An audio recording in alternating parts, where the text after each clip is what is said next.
Start condition statement.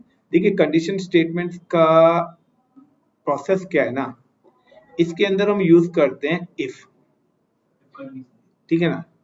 तो if का use करते हैं और इफ के साथ हम यूज करते हैं अपने वेरिएबल्स या डेटा टाइप, कि अगर हमने कोई दो वैल्यूज को डाला और हम कहते हैं कि अगर ये दोनों हमारी ट्रू हो जाए तो हमारा आउटपुट आना चाहिए, और अगर हमारी वैल्यूज ट्रू ना हो तो हमारे पास कोई भी आउटपुट नहीं आना चाहिए, या ट्रू हो या ना हो फिर भी कोई ना कोई आउटपुट तो मिले। एक में कि कुछ आ ही नहीं रहा है, नो रिस्पॉन्स। एक है कि एटलीस्ट अगर गलत है तो वो गलत बताए, सही है तो वो सही बताए, क्योंकि अगर सही है तो वो, अगर हमने कोई चीज गलत डाली है तो ये तो बोले फेल या फॉल्स। लेकिन अगर वो कोई आउटपुट ही नहीं देगा तो उस केस में क्या आएगा, सामने वाला कंफ्यूज रहेगा कि यार मैं कोई वैल्यू एंटर कर रहा हूं बट मुझे उसका कोई आउटपुट मिल ही नहीं रहा। तो उस केस में क्या होगा कि सामने वालों को फिर ये लगता है कि यार शायद कहीं मैं गलत वैल्यू नहीं दे रहा, या मेरा हो सकता है प्रोग्राम रन ना कर रहा हूं। तो किस तरीके से इन कंडीशंस का हम यूज करेंगे, तो सिंपल सा है गाइस। अगर हम बात करते हैं इफ कंडीशंस की, तो इफ के अंदर 3 पैरामीटर्स होते हैं। तो लाइक हम यहाँ पे बात करते हैं इफ कंडीशंस की।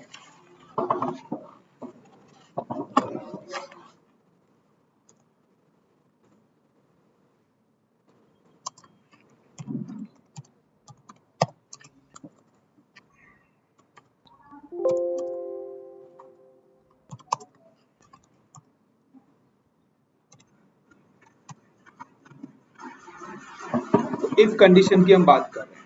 अब इफ कंडीशंस के अंदर 3 पैरामीटर्स हैं हमारे, लाइक जो कि हम 3 तरीके से इसको एग्जीक्यूट करते हैं।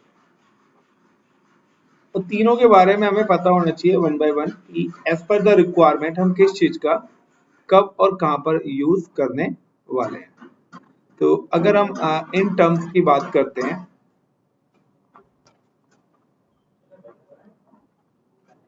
तो हमारी ये जो तीनों कंडीशंस हैं वो किस तरीके से काम करती हैं। सबसे पहले आती है हमारी इफ स्टेटमेंट। सबसे पहले कौन सी स्टेटमेंट आती है, इफ स्टेटमेंट। आप लिखते रहिए, बेशक लिखना भी है। इफ स्टेटमेंट हो गया। दूसरी जो हमारी आती है वो आती है इफ एल्स।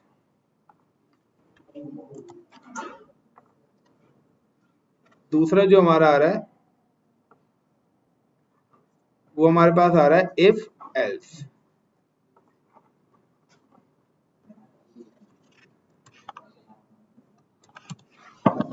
एंड तीसरा आ रहा है इफ एलिफ एल्स स्टेटमेंट। तो ये 3 टाइप्स की हमारे पास इफ के अंदर स्टेटमेंट है। देखिए सिंपल सा है कि इन्होंने सही कहा है कि अगर हमें कोई भी एक कंडीशन लगानी है, कि इससे पहले हम लोगों ने पढ़े थे इनपुट्स, यूजर इनपुट्स। अब जब हम यूजर इनपुट दे रहे थे तो हमने पर्टिकुलर बोला था कि हमने बोला था इंट के साथ we are using the input, और उसके बाद हमने लिखा था इंटर द वैल्यू, कि वो कोई भी वैल्यू डाले तो हमें उसका वो आउटपुट मिल जा रहा है। बट अब हम क्या डाल रहे हैं, उसके साथ एक कंडीशन भी एड ऑन कर रहे हैं। फॉर एग्जाम्पल कि if I am just explain you the if statement. If statements में मैं यहाँ पे आपको एग्जीक्यूट करता हूँ, लाइक कि एक मेरा वेरिएबल है जिसका मैं नेम यहाँ पे रख रहा हूँ, लाइक सिंपली मैंने यहाँ पे लिखा आईसीसीपी। आईसीसीपी नेम हो गया, देन इज इक्वल टू, और मैं यहाँ पे एक कंडीशन यानी कि एक अपना पुराना अगर मैं बात करता हूँ इंट लगा रहा हूँ। इंट का मतलब है इंटीजर मैं यूज करने वाला हूँ, और इंटीजर के साथ मैंने यहाँ पे एड ऑन कर दिया इनपुट, यानी कि मैं इनपुट यूज कर रहा हूँ, यानी कि मैं यूजर से कोई इनपुट लेना चाहता हूँ। अब इनपुट यूज करने के बाद अब मैं यहाँ पे एड ऑन कर रहा हूँ दोबारा से इसके बिटवीन कि मेरे को क्या चाहिए। तो मैंने यहाँ पे लिख दिया इंटर द वैल्यू।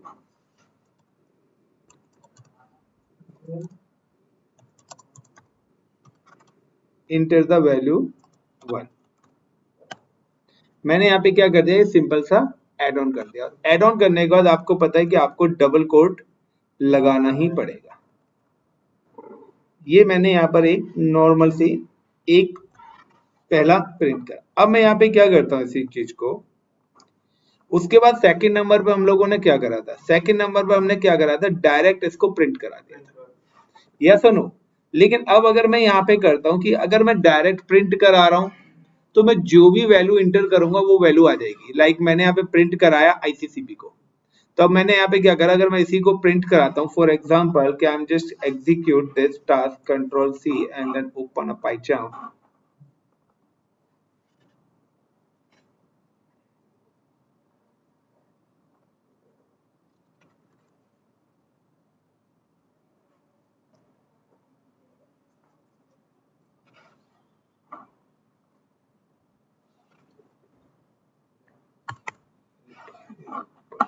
क्या हो गया आज,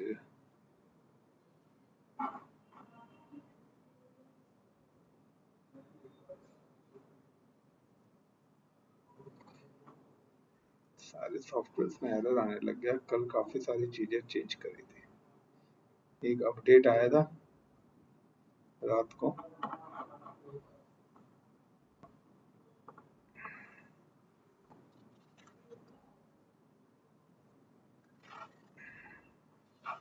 लाइक मैं यहाँ पे क्या करता हूँ, normally control C control V करा and like I am execute a task is like a print print, और ब्रैकेट में मैंने यहाँ पे क्या कर दिया, मैं सिर्फ नॉर्मली आईसीसीपी को प्रिंट करा एंड नाउ रन। तो यहाँ पे देखिए इंटर द वैल्यू, मैंने यहाँ पे कोई भी वैल्यू डाली 20 और इंटर मारा, तो यहाँ पे उसने 20 दिखा दिया। तो ये तो क्या है, सेम ही वैल्यू प्रिंट हो रही है, यानी कि एक तरीके से स्ट्रिंग कॉन्कनेट की तरह ये काम करता है। जैसे मैंने आपको बोला था एक से ज्यादा वैल्यूज हम ऐड ऑन करेंगे। लेकिन मैं यहाँ पर अब डाल रहा हूँ कंडीशंस, किसकी, इफ स्टेटमेंट, कि अगर ये कंडीशन मेरी ट्रू होती है then it show the output. Got in my points, कि if the my condition is true then it show the output. अब मैं यहाँ पे क्या कंडीशन डाल रहा हूँ, मैं यहाँ पे कंडीशन डाल रहा हूँ एक, कि मैंने एक वेरिएबल्स तो बना दिया। अब वेरिएबल्स बनाने के बाद मैं यहाँ पे एक कंडीशन डाल रहा हूँ, if ICCP, if ICCP model 2 equals 0। तो मैंने यहाँ पे ये एक कंडीशन डाल दी, या इक्वल्स मैंने डाल दिया यहाँ पे 5। तो वॉट एवर जो भी कंडीशन है, कि मैं अगर आईसीसीपी की कोई भी वैल्यू, यहाँ पे आईसीसीपी की कोई भी वैल्यू इंटर करता हूं, वो 2 से क्या हो जानी चाहिए, डिवाइड हो जानी चाहिए। बट उसका रिमाइंडर किसके इक्वल होना चाहिए, 0 के इक्वल हो। या मैं यहाँ पे क्या कर देता हूं, मैं कहता हूं कि मैं कोई भी वैल्यू यहाँ पे डाल रहा हूं, like I am execute a value is 5, got it. So 5 है, बट उसका जो रिमाइंडर है वो क्या हो जाना चाहिए, 0 हो जाना चाहिए। Is it clear? सो मेरी कंडीशन क्या हो गई, उस केस में क्या हो जाएगी, ट्रू हो जाएगी। उस केस में ट्रू हो जाएगी तो वो मेरे को क्या कर दे, वो मुझे बता दे कि वो इवन नंबर है। यानी कि यहाँ पर एक तरीके से इवन और ऑड नंबर को हमें क्या करना है, काउंट करना है। तो ये इवन मतलब कि पूरी तरह डिवाइड हो जाएगा, यानी कि कंडीशन हो गई ट्रू, ऑड मतलब नहीं हो रहा है। सो अगर मैंने यहाँ पे कहा सिंपल सा कि आप किस तरीके से इवन और ऑड नंबर, सो मैंने यहाँ पे कर रहा हूँ प्रिंट, वहां पे अब आउटपुट क्या आ जाए, अगर पूरी तरह 0 यानी कि ये मैच हो जाए कि अगर मेरा 5 का मॉड्यूल 0 के इक्वल है, तो अब मेरा आउटपुट क्या आना चाहिए, तो प्रिंट, और प्रिंट करके मेरा जो यहाँ पर आउटपुट आना चाहिए, तो आउटपुट किसका आएगा, आईसीसीपी का है, करेक्ट। और आईसीसीपी के बाद मैं यहाँ पे लिख देता हूं लाइक का बिटवीन, लाइक का इवन नंबर, व्हाटएवर जो भी आप यहाँ पे ऐड ऑन करना चाहते हैं। मैं इस चीज को वैल्यू को क्या करना चाहता हूँ, एग्जीक्यूट करना चाहता हूँ। तो यहाँ पर ये मैंने एक छोटा सा कोड लिखा है। अब मैं यहाँ पे जाता हूँ, कंट्रोल सी एंड एग्जीक्यूट करते हैं इसको।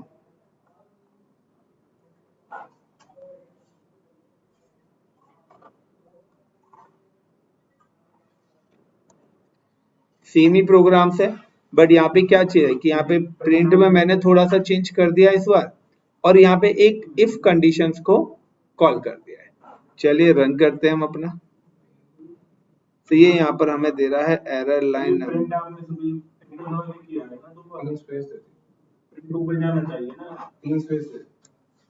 ओके,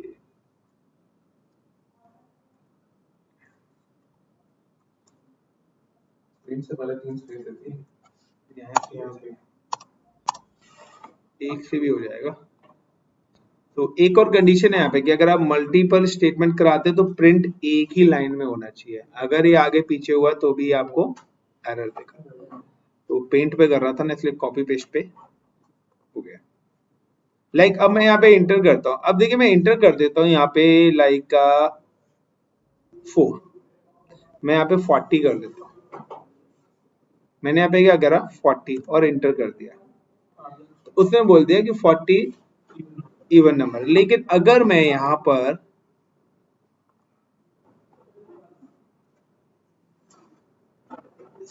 अगर मैं एग्जीक्यूट करता हूँ लाइक 50, ये भी मेरा इवन नंबर है।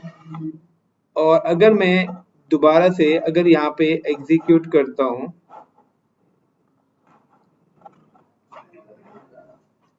सिंपल सा 21, तो इसने 21 पे कोई भी आउटपुट मुझे दिया ही नहीं है।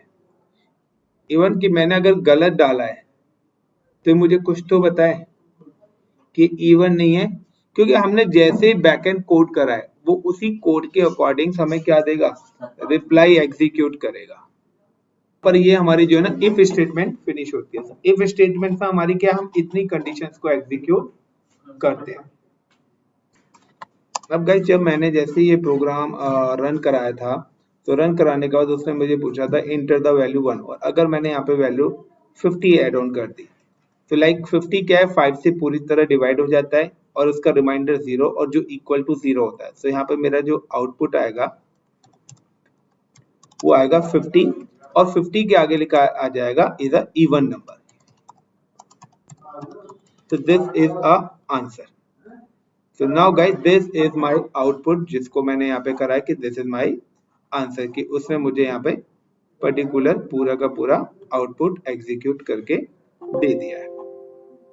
So एक चीज और ध्यान रखना गाइस कि यहाँ पर आपको प्रिंट में स्पेस एलोकेट करना है, अगर नहीं करा तो आपका हो जाएगा, और सारे के सारे स्पेस एक ही लाइन में होने चाहिए। तो ये हमारी इफ स्टेटमेंट्स है।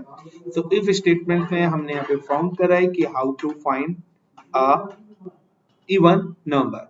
सो यहाँ पर हमारी कंडीशंस है like ICCP module 5 equal to 0, यानी कि वो वैल्यू जो पूरी तरह 5 से डिवाइड हो जाए, और फाउंड इवन नंबर, और तो हमारा इवन नंबर फाउंड हो जाए। So thank you for watching my videos guys, and please like and subscribe this channel and share. So we will start in next part. So next part में भी अब करने वाले हैं if else statements का use किस तरीके से करते हैं। Thank you guys.